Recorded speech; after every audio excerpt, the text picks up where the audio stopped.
What's your earliest memory? What's one that goes deep? For me, it's sitting by the kitchen window with Adela, and her arms are wrapped around me. Adela was our maid in Mexico, our nanny, where I grew up. There's a sense in which we're all trying to get back to some cozy place. How do days end up there in heaven? Is there a quietness in your might? Do angels fluff the pillows and a spirit turn down the light? And then you find yourself in Egypt, making bricks for Pharaoh. How did that happen? You wonder that when your marriage falls apart. It was a little like the guy who heard that actually 90% of road accidents happen within 5 miles of your house. So he moved. I moved. You're just running as fast as you can, racing away from Pharaoh, gone. But then you run smack into Mount Sinai. You just won the Exodus sweepstakes. First prize, a week at Mount Sinai. Second prize, 2 weeks. We're always messing up, and the law is like this big stick that Jehovah wields. He's always having to whack us over the head. Do you wave a golden scepter? Do you sit firmly on a throne?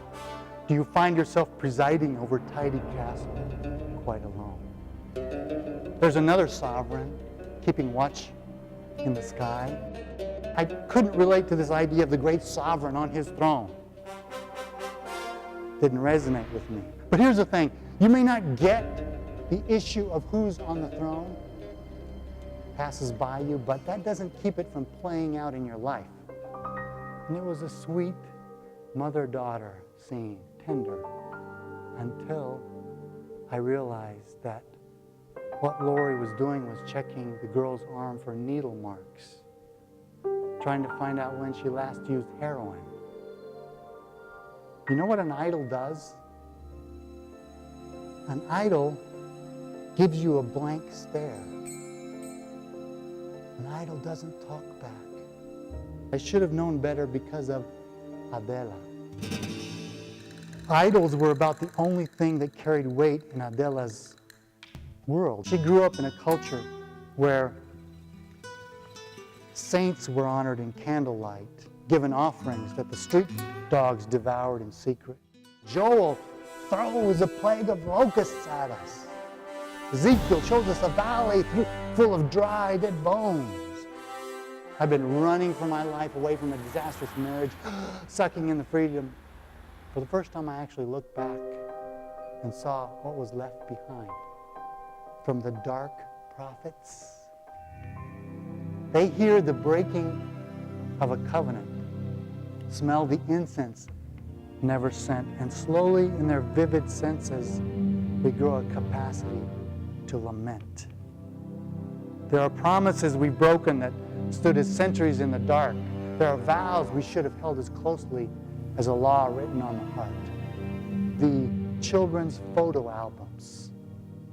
Now, that's something you can fight about after a divorce. Who gets these irreplaceable pictures?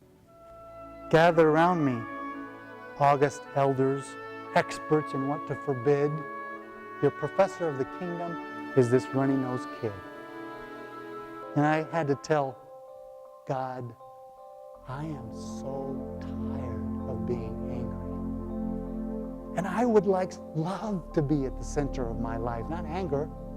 I opened it up and I read a couple of lines that slowly overtook me. I have become a Christian. I discovered that this throne turns into a sofa. This fire of the prophets turns into a fireplace.